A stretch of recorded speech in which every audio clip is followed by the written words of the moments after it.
দুর্গাপুজো মানেই হই হুল্লোড়, নতুন জামা কাপড় আর কবজি ডুবিয়ে খাওয়া দাওয়া।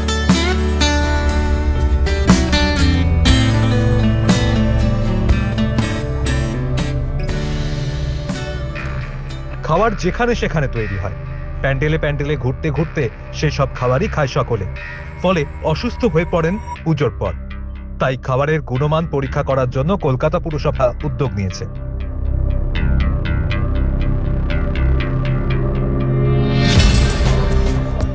স্বাস্থ্য বিভাগের মেয়র পারিষদ অতীন ঘোষ এদিন বিভিন্ন খাবার দোকান পরিদর্শনে যান।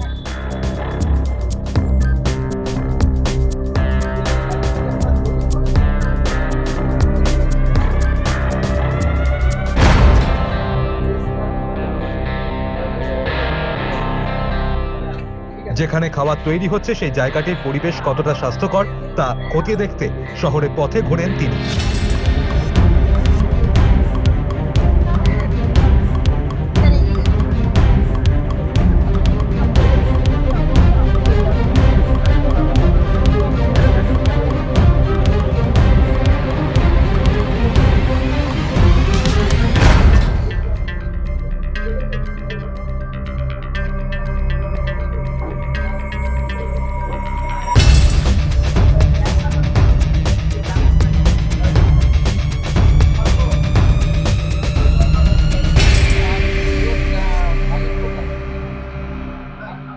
অ্যাজ এ হোল যতগুলো ভিজিট করলাম তাতে আমি দেখেছি মোটামুটি সবাই ফুড সেফটি, এই যে আমাদের নিরবিচ্ছিন্ন 2015 থেকে ফুড সেফটি অ্যাক্ট নিয়ে ফুড সেফটি অফিসারদের নেতৃত্বে 16টা জোনে 16টা বড়োতে আমাদের যে 16টা টিম কাজ করছে, তাতে একটা ইমপ্রুভমেন্ট হয়েছে যে ফুড সেফটি স্ট্যান্ডার্ড অথরিটির যে প্রোডাক্টগুলো, মানে তাদের অ্যাপ্রুভাল প্রোডাক্টগুলো সবাই ব্যবহার করছে এবং রাস্তার ফুটপাতের দোকানগুলো ব্যবহার করছে। একটা জিনিস হচ্ছে যে খাবার কতদিন ধরে আপনি ফ্রিজে রাখছেন তার ডেট ট্যাগিং, সেটা একটা দুটো জায়গা ছাড়া বাকি জায়গায় পাওয়া যায়নি।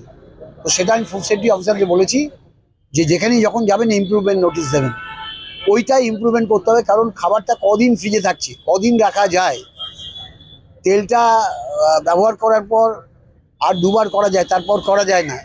এই যে নিয়মগুলো, এগুলো আমরা আমাদের প্রচারপত্র দিয়ে বারবার আমরা সাবধান করছি, কিন্তু তারপরেও কিছুটা অসঙ্গতি, কিছুটা দুর্বলতা আছে। এগুলো বেরিয়ে চাপ দেওয়া হচ্ছে করার জন্য।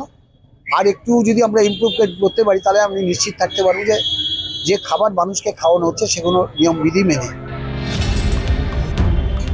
প্রতি বছরের মতো এবারও পুজোর আগে শহরের বিভিন্ন খাবারের দোকান, রেস্তোরাঁতে ফুড সেফটি মেনে রান্নাবান্না হচ্ছে কিনা, খাবারের যে সমস্ত মশলাপাতি ব্যবহার হচ্ছে সেগুলির গুণমান ভালো কিনা, সেই সব খতিয়ে দেখলেন কলকাতা পুরসভার স্বাস্থ্য বিভাগের মেয়র পারিষদ অতীন ঘোষ।